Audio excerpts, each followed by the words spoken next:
नमस्कार मित्रांनो, स्वागत आहे तुमचं पुन्हा एका नवीन अशा व्हिडिओमध्ये. मित्रांनो, 40-45 प्रेम म्हणजेच एका विवाहबाह्य संबंधाची सुरुवात असते. तर मित्रांनो, चला आजच्या या रोमॅन्टिक व्हिडिओला सुरुवात करूयात. का आलास रे माझ्या जीवनात, तेही इतक्या उशिरा. शृंगाराचा परमोच्च क्षण जवळ येत असताना देवयानी प्रसादला आपल्या छातीशी आवळून घेत त्याचा चेहरा आपल्या छातीजवळ आणून त्यावर चुंबनाचा वर्षाव करत म्हणाली. प्रसादचं मात्र तिच्या वाक्याकडे लक्षच नव्हतं. सुखाच्या परमोच्च क्षणाच्या प्राप्तीकडे त्याचं लक्ष लागलं होतं. तो क्षण काही सेकंदातच आला. शांत झालेला प्रसाद तिच्या चुंबनाची तितक्याच आवेगानं परतफेड करत म्हणाला, मग मला भेटत जाऊ नकोस. ते आता शक्य नाही. देवयानी आपले ओठ त्याच्या ओठावर टेकवत एक पलटी घेत म्हणाली. इतक्यात प्रसादचा उशीखाली ठेवलेला मोबाईल व्हायब्रेट होऊ लागला. मोबाईलला हात लावू नकोस प्लीज, देवयानी म्हणाली. पण प्रसादने फोन घेतलाच. आपला एक हात त्याने देवयानीच्या तोंडावर ठेवत दुसऱ्या हाताने त्यानं फोन घेतला. बोल शर्मिष्ठा, आपल्या एकुलत्या एक मुलीला तो म्हणाला. तू केव्हा घरी येतोयस? आणि उद्या केमिस्ट्रीचा पेपर आहे. मला तुझ्याकडून समजून घ्यायचंय. तू मला 8च्या आत घरात पाहिजेस, शर्मिष्ठा आपल्या डॉमिनंट आवाजात म्हणाली. मी येतो, प्रसाद म्हणाला. कुठे दारू पीत बसू नकोस, शर्मिष्ठा मी येतो, असं म्हणत त्यानं फोन बंद केला. बंद झाल्याची खात्री करून त्यांनी देवयानीच्या तोंडावरचा हात काढला. तिच्या चेहऱ्यावर खोडकर हास्य होतं. मनीषा? छे, तिला काय पडलंय? ती आपली बँकेत कॅश मोजत बसली असेल. नवरा जेवला की नाही याची सुद्धा तिला फिकीर नाही. तिला काळजी तिच्या आई वडिलांची. ही शर्मिष्ठा, उद्या कॉलेजची एक्झाम आहे, तेव्हा केमिस्ट्रीचा PhD असलेला बाप तिच्या सर्व डिफिकल्टी सोडवायला तिच्या समोर उभा पाहिजे. देवयानीच्या मेहंदी लावलेल्या दाट केसातून हात फिरवत तो म्हणाला. माझी किरणही अगदी असंच करते. सर्व सोशल सायन्स एक्झामला मला उभी धरते. सोशिओलॉजीची PhD असलेली देवयानी म्हणाली. चल तू जा, जायला 1 तास लागेल, देवयानी प्रसादला दूर करण्याचा प्रयत्न करत म्हणाली. पण प्रसादने तिचं न ऐकता सरळ तिच्या ओठावर आपले ओठ टेकवले. एक प्रदीर्घ चुंबनानंतर तो उठला आणि दोघेही अंगावर कपडे घालू लागले. नवऱ्याचं ठीक सुरू आहे की त्रास आहेच, प्रसाद देवयानीला म्हणाला. प्रसाद, असा आहे की तो आहे साधा कम्प्युटर इंजिनियर, डिप्लोमा होल्डर. मी आहे PhD, नाकापेक्षा मोतीजड. मग का केलंस? तू भेटलास कुठं 12वी नंतर? वडिलांना जातीचा पाहिजे होता, त्यांनी दिला बांधून. सलील, मी तुझ्या वडिलांना चाललो असतो? चालला? अरे धावला असतास. तू तर आमच्याहून उच्च जातीचा आहेस. दोघेही रूमच्या जवळ गेले आणि आवेगानं दोघांनीही एकमेकांना मिठीत घेतलं. प्रसादच्या छातीवर बुक्क्या मारत देवयानी पुन्हा म्हणाली. का आलास रे माझ्या जीवनात इतक्या उशिरा? उशिरा का होईना, तुझे केस पिकल्यानंतर आणि माझे गळाल्यानंतर, पण सोशल साईट्समुळे आपण एकत्र आलो, हेही काही थोडं नाही, प्रसाद म्हणाला. दोघांचाही आवेग आता ओसरला होता. प्रसादने दरवाजा उघडला आणि कोणी ओळखीचं तर समोर नाही ना याची काळजी घेत दोघेही बाहेर पडले आणि आपापल्या घराच्या दिशेने निघाले. त्या दोघांचा अफेअर सुरू होऊन साधारण 6 महिने झाले होते. दोघेही निवृत्तीकडे झुकलेले, पण शरीरानं मनानं दोघेही तरुण. देवयानीच्या शब्दात तिला प्रसादच्या शब्दामुळे तारुण्य मिळालं. प्रसादच्या वृक्ष वैवाहिक जीवनात त्याची मुलगी ही एकमेव ओसीस होती. देवयानीच्या जीवनात वेगळंच वादळ होतं. जातीतील उच्च शिक्षित नवरा पाहत तिला 35शी आली होती. जातीची अट वडिलांची तर शिक्षणाची अट देवयानीची. दोघांच्या अफेअरची सुरुवात जरी 6 महिने आधी झाली असली तरी दोघांच्या आकर्षणाचं बीज अगदी शालेय जीवनातच रोवलं गेलं होतं. तो वर्गातला सायन्सचा विझार्ड, तर ती सामाजिक राजकीय विषयांवरती आपली मते मांडणारी वादपटू. पण एकमेकात आकर्षण होतं, एकमेकांशी कधीही न बोलता. एकदा अजाणतेपणी दोघांचीही टक्कर झाली होती, पण दोघेही एकमेकांना दोष न देता दूर झाले होते. देवयानीने त्या टक्करचा दोष प्रसादला दिला नव्हता. अर्थात प्रसादचाही दोष नव्हताच म्हणा. देवयानीची आई बंगाली होती म्हणून ती एवढी मधाळ असावी असा शोध तिच्याशी एक अक्षरही न बोलता प्रसादने मनातल्या मनात लावला होता. टक्कर झाल्यानंतर दोघेही एकमेकांकडे पाहू लागले आणि क्वचित हसूही लागले होते. पण तेवढ्यात सुतावरून 30 वर्षांपूर्वी अहमदनगर सारख्या गावात स्वर्ग गाठण्याचा प्रश्नच नव्हता. पण अचानक ही सगळी नाळ तुटली. देवयानीच्या वडिलांची बदली झाली म्हणून नागपूरला गेली. तर प्रसाद पुण्याला गेला. नंतर 30 वर्ष एकमेकांचा काहीही कॉन्टॅक्ट नव्हता. दरम्यान दोघेही आपापल्या क्षेत्रात खूप पुढे निघून गेले. मात्र दोघांमध्येही एक साम्य होतं. दोघांचीही लग्न 35शीत झाली होती. प्रसादची तर चक्क 2 लग्न झाली होती. त्याच्या पहिल्या पत्नीच्या छाती आणि मांड्यावरती कोड होते. लग्नानंतर पहिल्या रात्रीच आपल्या पत्नीची शरीराची ही विदारक अवस्था त्याला दिसली. ऑन द स्पॉट त्याने तिच्या अंगाला हातही न लावता तिच्या वडिलांना फोन केला. वडील येईपर्यंत बायकोनं आत्महत्या करू नये म्हणून तो स्वतः तिच्याशी एक शब्दही न बोलता तिच्यासोबत बसून राहिला. तिच्या वडिलांनी आल्या आल्या पाय पडत आपली चूक मान्य केली आणि मुलीला स्वीकारण्याची गळ घातली. निग्रही प्रसादने ते अमान्य केले. शेवटी दोघांच्याही संमतीनं काहीही पोटगी न देता प्रसादने डिवोर्स मिळवला. पण प्रसादच्या नशिबी विवाह सौख्य नव्हतंच. पहिल्या अनुभवामुळं सावळ्या वर्णाच्या केवळ पदवीधर असलेल्या मनीषाशी त्याने लग्न उरकून घेतलं. स्वतःच्या ओळखीनं तिला एका सहकारी बँकेत चिटकवून दिलं.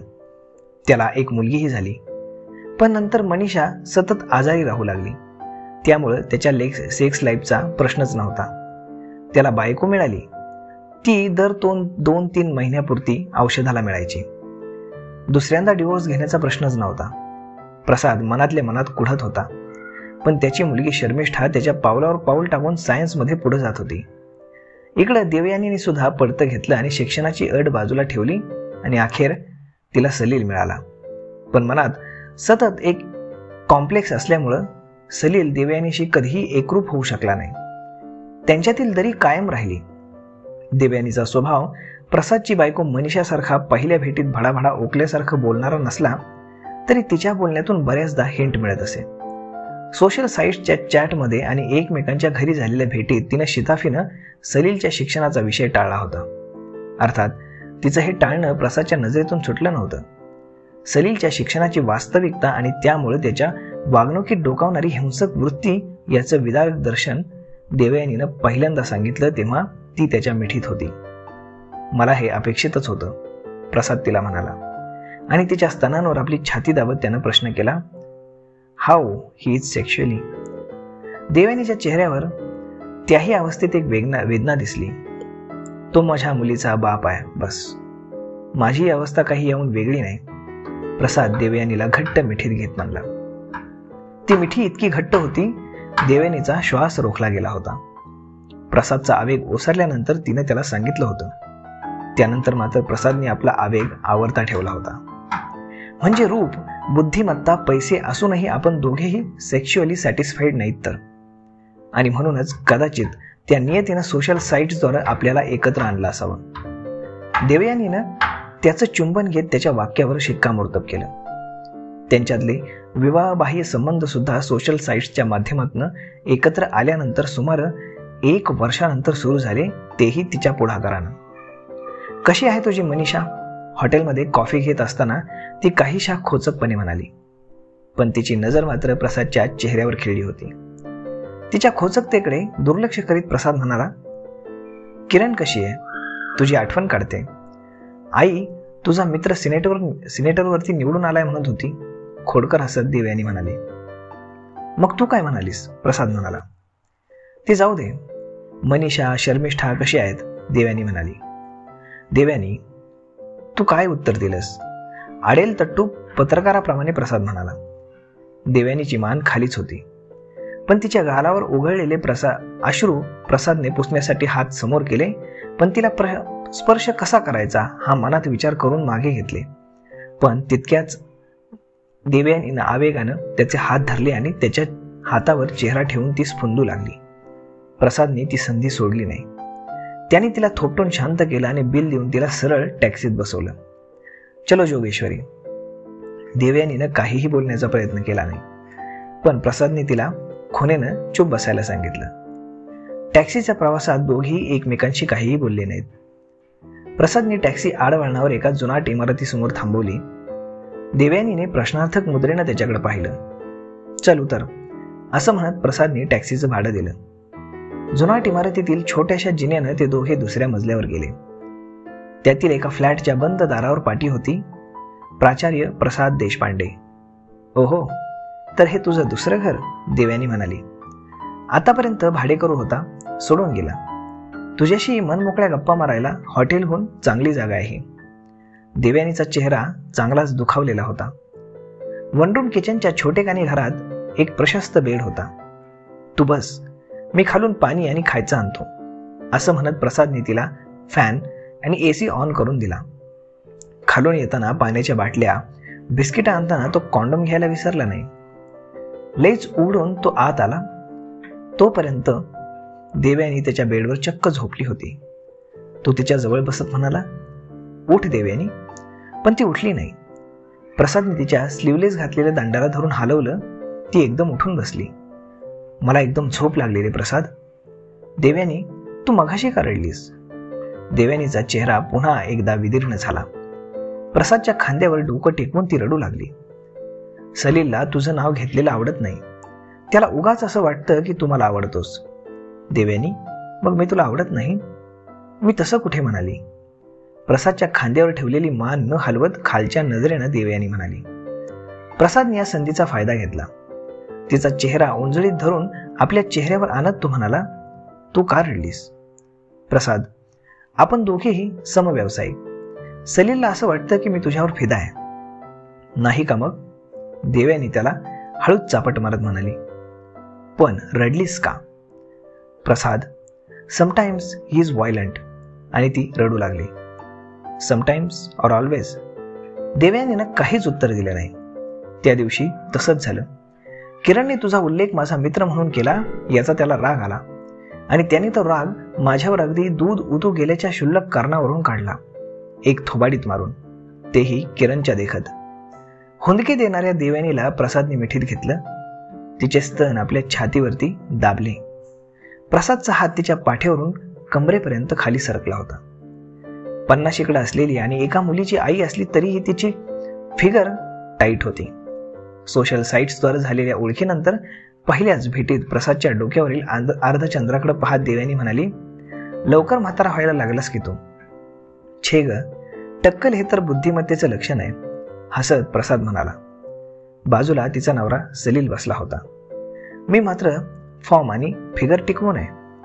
प्रसादने तिचं वाक्य हसण्यावारे नेलं, पण त्याच्या मनात मात्र ती घर करून गेली. तशी ती कॉलेज जीवनापासून त्याच्या मनात ठसली होती, पण तेव्हा त्यानं आपल्या भावना व्यक्त केल्या नव्हत्या आणि आता 50शीत पोहोचल्यानंतर व्यक्त करून फायदाही नव्हता. पण स्वतःच्या फिगरविषयी तिनं म्हटलेलं वाक्य त्याच्या लक्षात राहिलं. आज त्याचा हात तिच्या फिगरवरून फिरत होता आणि तिची त्याला संमती होती. त्याचा एक हात तिच्या कमरेभोवती आणि एक हात पाठीवर होता. देवयानी त्याच्या बाहुपाशात बद्ध होते. देवयानीचे हात त्याच्या पाठीवरून फिरत होते. प्रसादने तिला बेडवर झोपवलं आणि तो तिच्यावर विसावला. त्याचा हात सरळ आता तिच्या स्तनांवरून फिरू लागला. प्रसाद, प्लीज नको, थांब. प्रसादने हात थांबवला आणि म्हणाला, तुला खरंच नको? देवयानीनं मान वळवली. तिच्या चेहऱ्यावर लज्जा मिश्रित हास्य होतं. प्रसादने संधीचा फायदा घेत तिच्या ओठावर ओठ टेकवले. देवयानीचा प्रतिसाद होताच आणि त्यांचे संबंध सुरू झाले. आपल्या जोडीदाराकडून न मिळालेलं शारीरिक सुख ते एकमेकांकडून घेऊ लागले. संबंधाच्या सुरुवातीपासूनच प्रसादने काळजी घेतली होती, कॉन्डोम वापरून. देवयानी आपल्यावर बलात्काराचा आरोप करेल अशी त्याला पुसटशीही शंका नव्हती, पण तो काळजी घेत होता. 5 मिनिटांच्या सुखाकरता 35 वर्षाच्या करिअरचा प्रश्न होता. देवयानी, तुला काय किंवा मला काय, आपला डॅमेज झालेला असला तरीही संसार महत्वाचा आहे. त्यामुळे आपण संसाराची काळजी घेऊनच आपले संबंध सांभाळायचे आहेत. मी धर्मेंद्र नाही की जो दुहेरी संसार सांभाळेल, किंवा आपल्याला एक मुलगी किंवा मुलगा पण नाही ज्यांचं आपण काम करून देऊ, बरोबर? त्यामुळे आपण काही क्रिमिनल नाही की आपापल्या पार्टनर्सचा आपण खून केलाय. देवयानीने त्याच्या तोंडावर हात ठेवला. तू तर अनुपम खेर दिसतोस. प्रसादच्या तुळतुळीत टकल्यावर हात फिरवून त्याचं चुंबन घेत देवयानी म्हणाली, म्हणजे तू रीमा लागू? छे, मी तिच्या इतकी जाड थोडीच आहे. मी अगदी स्लिम ट्रिम आहे. या वयातही आपल्या बॅचची फिगर टिकवलेली मी एकटीच आहे. बघू दे तुझी फिगर, असं म्हणत प्रसादने तिला बाहुपाशात घेतलं. प्रसाद, आत्ताच एक राऊंड झाला ना, पुन्हा कुठून जोर आणलास? काय व्हायग्रा घेतोस की काय? 30-40शीत न मिळालेलं सुख जर व्यभिचाराच्या वाट्यानं समोर येत असेल तर ते उपभोगण्यासाठी मी व्हायग्रा का घेऊ? व्यभिचार? होय, आपल्या संबंधाला समाजात व्यभिचारच म्हटलं जाईल. भले हा व्यभिचार आपल्या दोघांच्या संमतीनं आपापली शारीरिक आणि मानसिक गरज म्हणून होतोय. म्हणजे मी व्यभिचारी? काहीशा दुखावल्या स्वरात देवयानी म्हणाली. माझी प्रेयसी, असं म्हणत प्रसादने आपल्या ओठांनी तिचे ओठ बंद केले. 50 पार करत मिळालेलं सुख हे दोघेही दर दिवसाआड तिशीतल्या तरुणाप्रमाणे भोगत होते. कधी कधी अगदी रोज भेटायचे. त्याने तिला बिअरचे घुटके आणि मेंटल क्लासिक सिगरेट ओढायला सुद्धा शिकवलं. देवयानी, आपले संबंध आपल्या बरोबरच संपले पाहिजेत. आपल्या जीवनात आलेल्या स्त्रिया पुरुष यांचं रसभरीत वर्णन करायला आपण काही फिल्म स्टार नाहीत. किंवा चुकून तुझ्या नवऱ्याला माझ्या बायकोला संशय आला तरीही आपण कधीही कबुली द्यायची नाही. वेळ पडली तर आपण संबंध तोडायचे. संसार महत्वाचा, असं प्रसादने समजावलं. प्रसाद, खरंच तुला सोडवत नाही, पण खूप भीती वाटते रे सापडण्याची. हे बोलत असताना तिच्या डोळ्यात पाणी आलं. प्रसाद आवेगानं पुढे आला. आपल्या ओठांनी तिच्या अश्रू टिपत म्हणाला, तुझ्या गालावर उघळणारे मी माझ्या ओठांनी टिपीन आणि हृदयात जतन करून ठेवीन. पण प्रश्न आहे तो वेगळाच. माझ्या गालावरचे अश्रू तू टिपशील का? प्रसादच्या गालाचं चुंबन घेत देवयानी म्हणाली, मी टिपते, पण तू रडतच नाहीस. आणि ही कुठली कविता? देवयानी, माझे अश्रू आटलेत. खूप दुःख सहन केली. एकटा रडलो. रडायला कोणाचाही खांदा नव्हता. अशाच विमनस्क अवस्थेत असताना लिहिलेल्या या 4 ओळी. केमिस्ट्री प्रोफेसर आणि इतकी तरल कविता? देवयानी त्याला ॲप्रिशिएट करत म्हणाली. प्रसाद, तुला माझी आई आठवते? Oh yes, that's Bengali beauty, Komalika Gupte. तिच्याचमुळे तू इतकी मधाळ आहेस, असं मला तेव्हाही वाटायचं आणि आजही तेच वाटतं. प्रसाद, आई ऐन 50शीत गेली कॅन्सरनं. त्यांच्या घराण्यात आहे जेनेटिक्स. प्रसाद, आज मी 50शीत आहे आणि मी सतत कॅन्सर होईल या भीतीतच जगते. प्रसाद, माझी आई बंगाली. लव्ह मॅरेज असूनही त्यांचं आपसात पटलं नाही. आईच्या मृत्यूनंतर वडिलांनी मराठी CKPशीच लग्न करायचा आग्रह धरला आणि माझ्यासारख्या PhD डिप्लोमा होल्डरला दिलं. पण त्याचं आणि माझं पटत नाही. माझं कुठं मनीषाशी पटतं? शर्मिष्ठाकडे पाहून मी औंढे गिळत जगत राहतो. आमचं सेक्स लाईफ म्हणजे आनंद आहे. महिन्यातून एखाद्या वेळेला कृपा केल्यासारखं. त्यामुळे जास्त दारू प्यायला लागलो झोप येण्यासाठी. गेले वर्षभर जरा बरं सुरू आहे. प्रसाद देवयानीकडे पाहत खोडकर हसत म्हणाला. देवयानीने त्याच्या दोन्ही गालावर चिमटा काढून आपला चेहरा ओढत त्याच्या ओठांचं एक दीर्घ चुंबन घेतलं. प्रसाद, तसं नाही रे. आईला एकदम लास्ट स्टेजला असताना कॅन्सरचं निदान झालं. 4 महिन्यात ती गेली. माझं असं काही झालं तर मला किरणची काळजी वाटते रे. तिला नेमका केमिस्ट्रीमध्ये इंटरेस्ट आहे.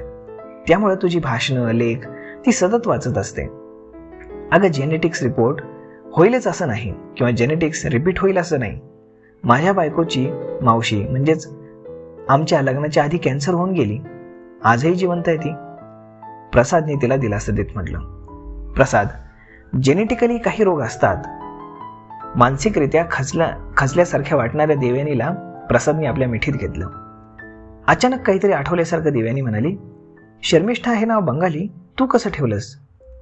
देवयानीच्या डाय केलेल्या दाट केसातून हात फिरवत म्हणाला.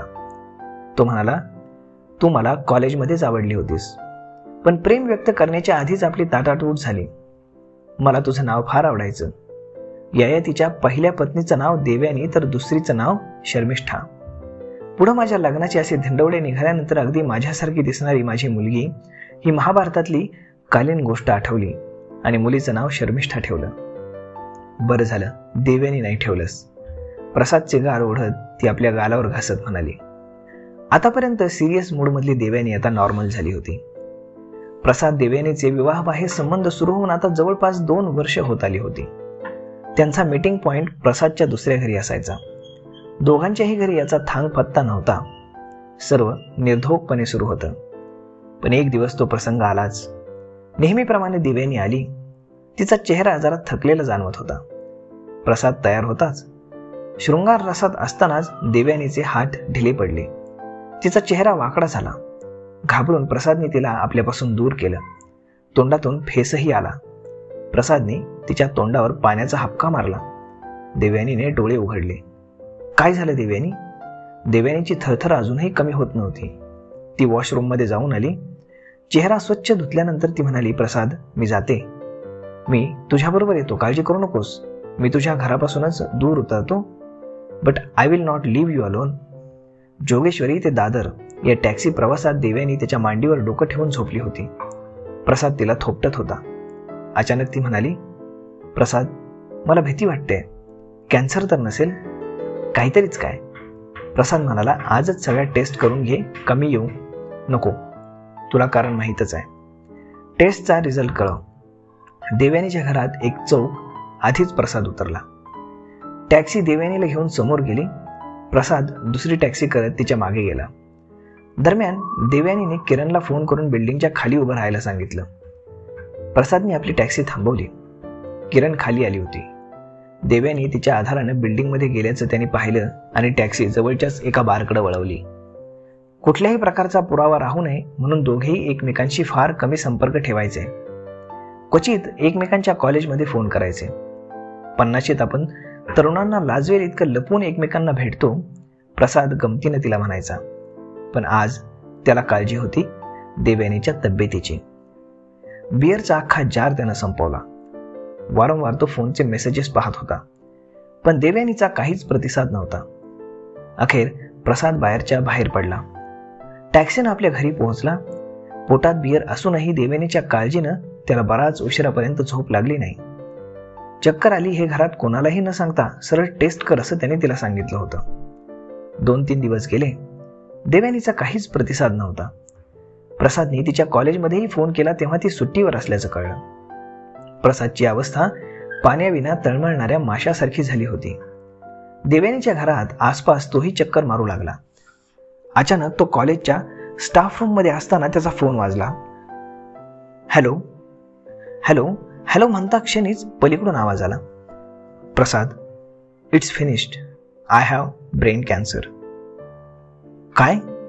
प्रसाद इतक्या जोरात ओरडला की आजूबाजूचे प्राध्यापक त्याच्याकडे पाहायला लागले. सगळं संपलंय. मी 6 महिन्यांची सोबती आहे. काय सांगतेस तू? आपल्या प्रेयसीला झालेल्या गंभीर आजारानं प्रसादला धक्काच बसला. देवयानी, मी तुला भेटायला येतो. मी तुला निरोप पाठवते. मी सांगेन त्याच वेळी भेटायला ये. सलील आलाय असं म्हणत तिनं फोन कट केला. प्रसाद सैरभैर झाला. 2 वर्षातले काही दिवस का होईना दोघांची मानसिक आणि शारीरिक आनंद मिळवण्यात एकत्र घालवले ते दिवस त्याला आठवले. काही दिवसात त्याला किरणचा फोन आला. काका, मी किरण बोलते, देवयानीची मुलगी. किरण, मी तुला ओळखतो. मी आईला भेटायला केव्हा येऊ? आईनं उद्या तुम्हाला 1 ते 2च्या दरम्यान बोलावलंय टाटा मेमोरियल हॉस्पिटलमध्ये.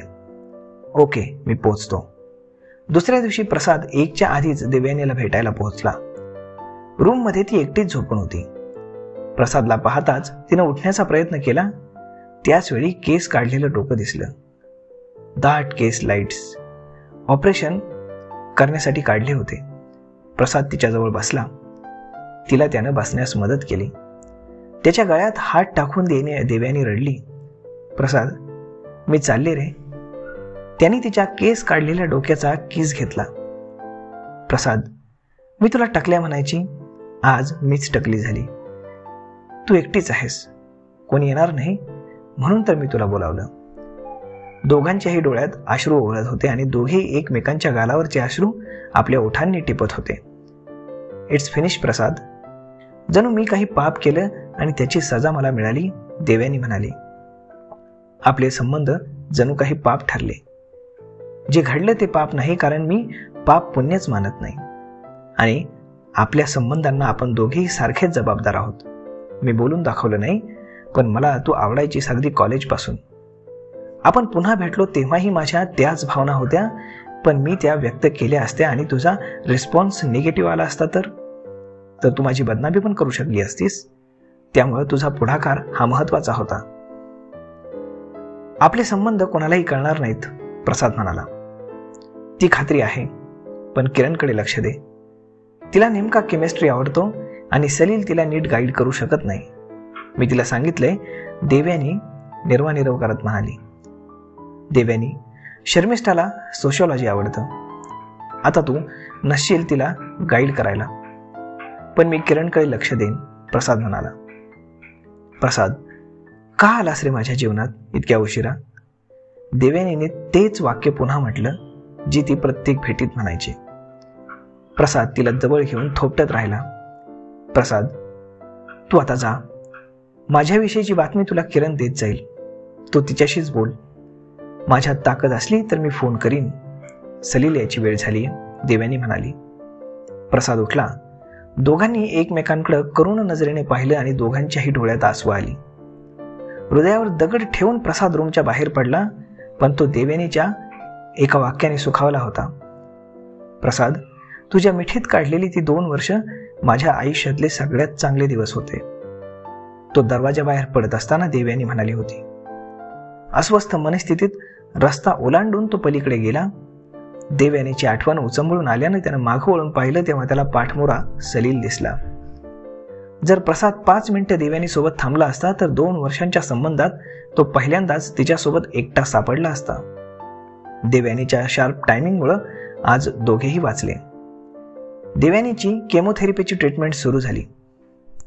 कधी कधी किरणचा निरोप यायचा. तिने सांगितलेल्या वेळेत तो तिला भेटूनही यायचा. पण प्रसाद सैरभैर झाला होता. दारूचं प्रमाण वाढलं होतं. अर्थात त्याचं कारण जाणून घेण्याची त्याच्या पत्नी मनीषाला कधीच गरज वाटली नाही. ती फोनवर रोज एक वेळ आपल्या माहेरच्यांशी गप्पा मारत कर्क व्हायची. शर्मिष्ठाला मात्र तिच्या डॅडीमधला हा फरक लक्षात आला. तिनं विचारायचा प्रयत्न केला, पण प्रसादने उत्तर देणं टाळलं. दरम्यान झालेल्या एका भेटीत तब्येत खालावत असल्याचं त्याला किरण बोलली. त्याला स्वतःला 50शीत फॉर्म टिकवून असलेली पण आता अस्थिपंजर झालेली देवयानी दिसत होती. तिच्या प्रत्येक भेटीनंतर तो बारमध्ये बियर रिचवत मनातल्या मनात रडण्याच्या पलीकडे काहीही करू शकत नव्हता. एक दिवशी मध्यरात्री अचानक त्याला फोन आला. देवयानीला डिस्चार्ज केलं होतं. त्यामुळं त्यांच्या भेटी पण आता कमी झाल्या होत्या. काका, मी किरण बोलतेय. आई बेशुद्ध पडली म्हणून तिला ऍडमिट करायला नेलंय. शी इज सिरियस. किरण रडत म्हणाली. ओ माय गॉड, मी येतोच, प्रसाद म्हणाला. पण प्रसाद पोचेपर्यंत सर्व संपलं होतं. देवयानीची बॉडी घरी नेण्यात आली होती. तो देवयानीच्या घरी पोहोचला. रडणाऱ्या किरणचं आणि काहीच फरक न पडलेल्या सलीलचं त्याने सांत्वन केलं. स्मशानभूमीत झालेल्या शोक सभेत देवयानीचा सर्वात जुना सहकारी म्हणून तो बोलायला उभा राहिला आणि त्याचा बांध फुटला. मी 16 वर्षाचा असताना देवयानी माझ्या कॉलेजमध्ये होती. आम्ही दोघेही वेगवेगळ्या विषयाचे. ती सामाजिक विषयावर भरभरून बोलणारी, तर मी लॅबमध्ये रमणारा. दोघेही प्राध्यापक झालो आणि मुंबईत सोशल साईट्समुळे भेटलो. आता देवयानी गेली. देवयानी नावाची केमिकल रिॲक्शन आता संपली आहे. आता उरल्यात फक्त तिच्या आठवणी. एवढं तो बोलू शकला. त्याच्या डोळ्यासमोर काढलेली 2 वर्ष नाचत होती. देवयानीला मात्र आगीच्या ज्वाळांनी लपेटलं होतं. किरण सलीलचं सांत्वन करून बाहेर पडला. तोपर्यंत संध्याकाळ झाली होती. त्याने टॅक्सी दादर चौपाटीकडे वळाली. चौपाटीवर बसून समुद्राकडे बघत त्याचा बांध फुटला. तो मनाशीच म्हणाला, देवयानी, किती उशिरा आलीस ग माझ्या जीवनात आणि किती लवकर गेलीस. मित्रांनो, ही रोमॅन्टिक कथा तुम्हाला कशी वाटली हे आम्हाला कमेंट करून नक्कीच सांगा. आणि जर आवडली असेल ना तर आपल्या मित्रांसोबत शेअर करायला विसरू नका. धन्यवाद.